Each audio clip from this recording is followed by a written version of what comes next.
There is an object the Bible describes in almost obsessive detail across hundreds of pages, and then, at a certain point, it simply vanishes from the text without explanation. That object is the Ark of the Covenant. No one knows for certain what happened to it, and Scripture itself, which rarely stays silent, chooses to say nothing at all about its final fate. It all begins in the desert, after the people of Israel escaped from Egypt. God commands Moses to build a sacred chest, made of acacia wood and covered in pure gold inside and out. Its measurements are precise, almost mathematical, as if every inch mattered for what it was meant to hold. On top of the ark, two golden cherubim face each other, wings stretched toward the sky. Between them, the text says, God himself would speak with Moses. This was no ordinary symbol. It was, quite literally, a point of contact between the human and the divine. Inside the ark, three objects summarize the story of a people: the stone tablets with the 10 Commandments, a jar of manna from the desert, and Aaron's staff that had miraculously bloomed. Three physical proofs that something supernatural had truly happened. The ark was not decorative. It was dangerous. No one could touch it directly under penalty of death. Only the Levites, and only by carrying it with special poles inserted through golden rings, were allowed to move it from one place to another without risking their lives. When the people crossed the Jordan River into the Promised Land, it was the priests carrying the ark who entered the water first. The moment their feet touched the current, the river stopped flowing, the account says, as if the water itself recognized what was happening before it. At Jericho, the ark was carried in procession around the city walls for 6 days. On the 7th day, after the 7th lap and the sound of trumpets, the walls collapsed. There was no army, no prolonged siege, just the ark circling again and again. For generations, the ark accompanied Israel into its most important battles. It became a symbol of victory, almost a weapon. But it also became a source of terror for its enemies, who had heard stories of what happened to those who treated it without proper reverence. There was a dark episode when the Israelites themselves tried to use the ark as a war charm without consulting God. They carried it into battle against the Philistines, expecting automatic victory. Instead, they lost the battle, and the ark itself was captured by the enemy. The Philistines, triumphant, placed the ark inside the temple of their god Dagon as a trophy of war. The next morning they found the statue of Dagon fallen face down before the ark, as if something invisible had knocked it over during the night. They set it upright again. The following day, the statue had not only fallen a second time, but its head and hands had been cleanly severed and left on the threshold. The Philistine priests, terrified, never dared to step on that threshold again. After that, a terrible plague began spreading through the Philistine cities wherever the ark was moved. Tumors, sickness, collective panic. Every city that received it as war spoil soon begged for it to be sent somewhere else, as if it were radioactive.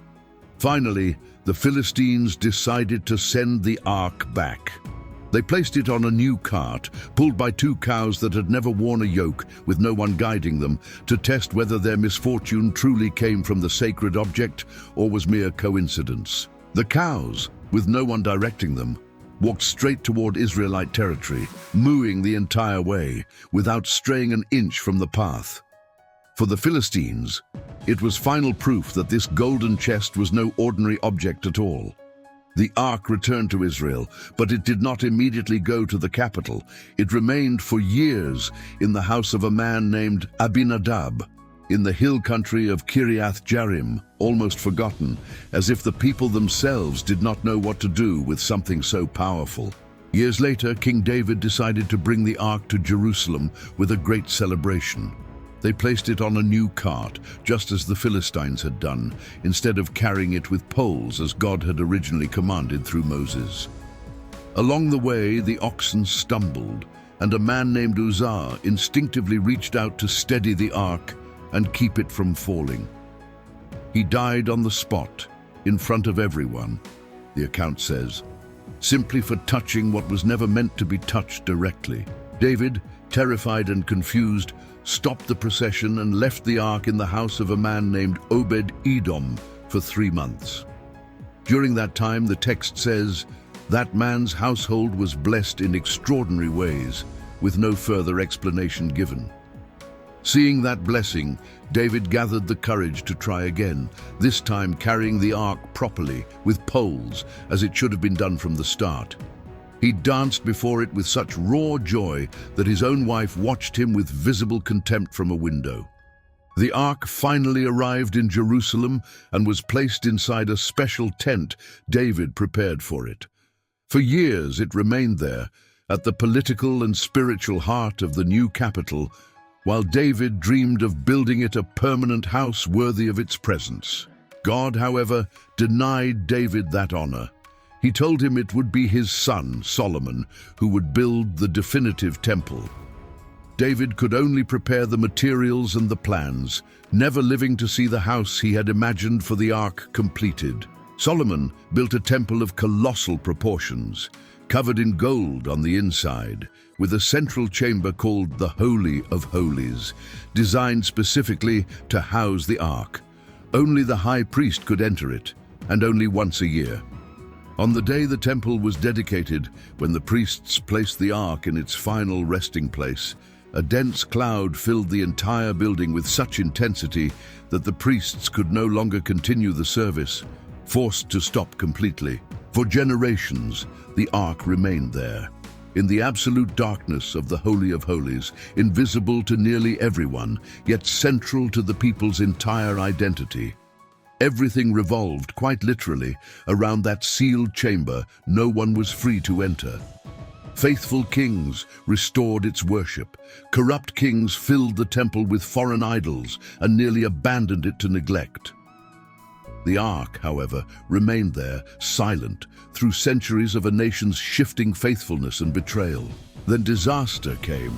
The Babylonian Empire, under Nebuchadnezzar, laid siege to Jerusalem, tore down its walls, and razed Solomon's temple to the ground. Historical records describe in detail exactly which golden and silver objects were plundered that day. They mention the bronze pillars, the altar utensils, the cups, the lampstands, down to the smallest ritual object in the temple.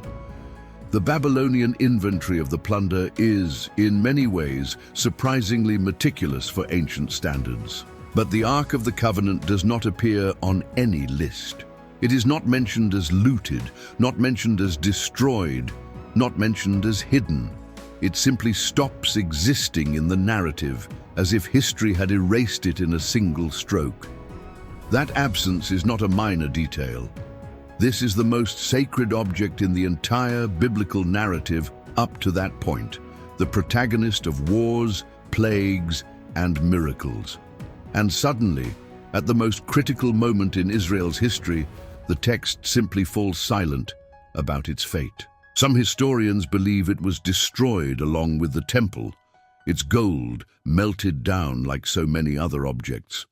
Others believe it was looted and taken to Babylon as a war trophy, though no Babylonian record ever explicitly mentions it among the spoils. There is a later text outside the traditional Hebrew Bible in the second book of Maccabees that tells a different story. According to that account, the prophet Jeremiah, warned in a dream, hid the ark in a cave on Mount Nebo before the invasion. The text claims Jeremiah sealed the entrance to the cave and declared that the place would remain unknown until God decided to gather his scattered people once again. No archaeologist to this day has ever managed to identify that cave with certainty.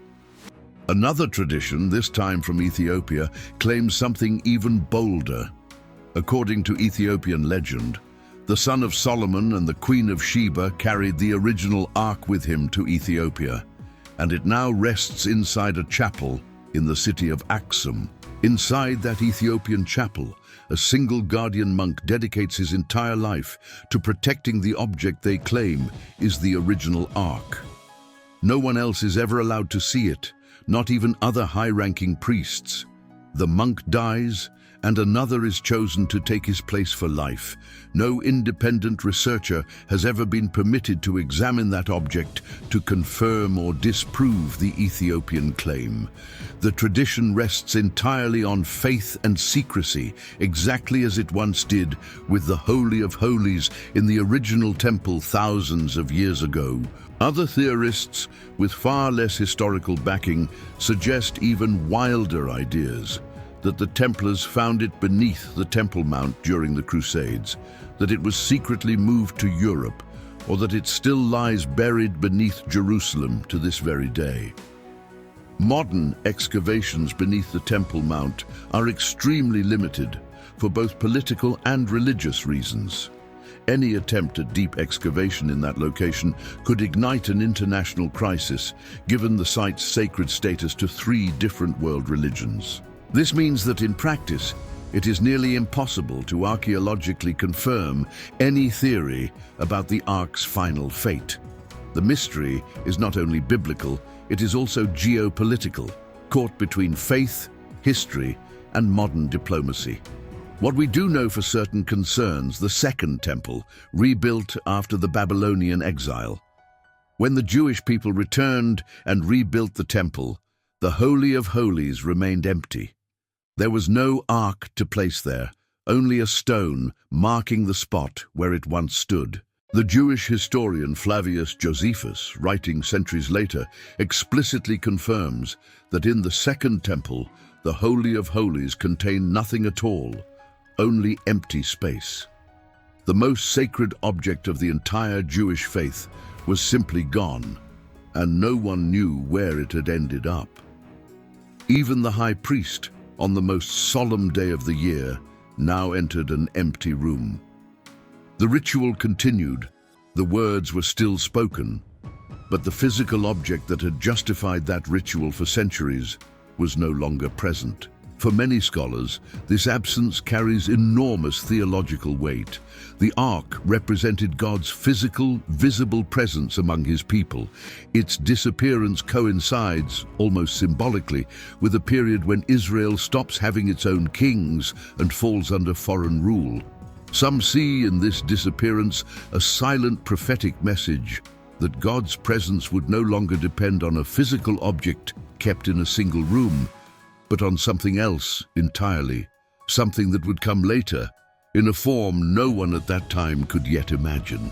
Others simply consider it a tragic historical loss, an invaluable object destroyed or lost in the chaos of an ancient war, with no hidden meaning beyond the very human pain of losing something irreplaceable.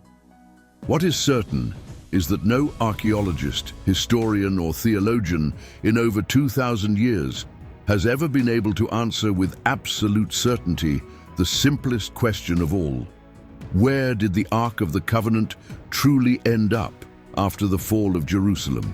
Not a single fragment of gold identified with certainty. Not one definitive archaeological find.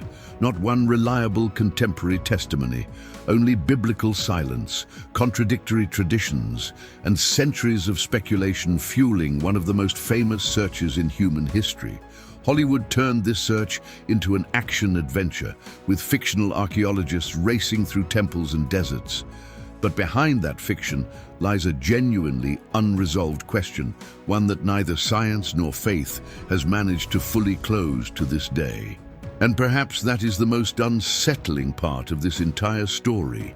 Not that the Ark disappeared, but that the Bible, so detailed in so many other episodes, chose to simply not tell us what happened to the most sacred object it ever described.